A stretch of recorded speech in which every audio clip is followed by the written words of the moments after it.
नीता शंकर राक्षे आमची शेती 150 एकर शंकर नवकर आणि प्रभाकर कोरे अमित कोरे यांनी सगळे आमची ताब्यामध्ये घेतले।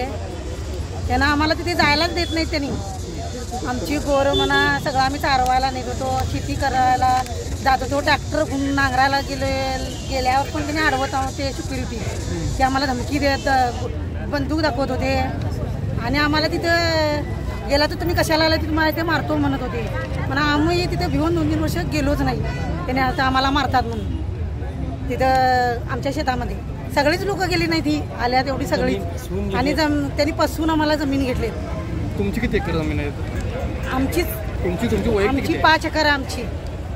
उताराचं नाव आहे? होय, आमचं सगळं आहे। आम्हाला पसवूनच त्यांनी सगळ्यांना हे केले, ते आले तेवढ्या सगळ्या लोकांना पसवलेत त्यांनी। आणि आम्हाला आता आमची फॅमिली लय आहे मोठी, आमच्या घरातली आम्ही 100 माणसं 150 माणसं आहोत। आम्ही कसं पोट भरून घ्यायचं? हे ऊन लागायला डोकं फुटतं। 100 रुपये देतात दिवसभर शेतात राबायला आम्हाला। एवढ्या माणसांची कशी आम्ही पोटं भरायची सांगा? काय नोकरी लावतो, मिलिटरीत घालतो, इंजिनियर करतो म्हणून तो आम्हाला इंजिनियर करूच लावून तुला का मिलिटरीत घालूला आहे? आम्ही शेतात जाऊन दररोज 100 रुपयाच्या आळानं आमचं पोट भरतं। पोरांचं शिक्षण करायचं का आमचं पोट भरून घ्यायचं? म्हणे त्यांनी मंत्री होऊन पैशाच्या हुद्द्यावर बसलेत, आम्ही कशावर बसायचं? आमचं थोडं शेत आहे, त्या शेतावर आमचं पोट भरणार आम्ही। दुसऱ्या आम्ही लोकांच्या शेतात तर जायलो, आम्ही बोलवला तर जातो तर आम्ही घरात बसायचं। आम्ही चूल पिटली, लाकडं हात राहिलं तर रांधायचं, नंतर ग बसायचं।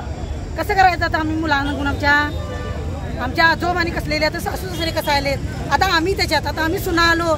आमच्या सासऱ्यांना म्हणतो आमची शेती कुठं आहे? त्यांनी काय सांगतील आम्हाला? इकलो म्हणून सांगतील, पैसे घालो म्हणून सांगतील, काय सांगतील? आता हे आमच्या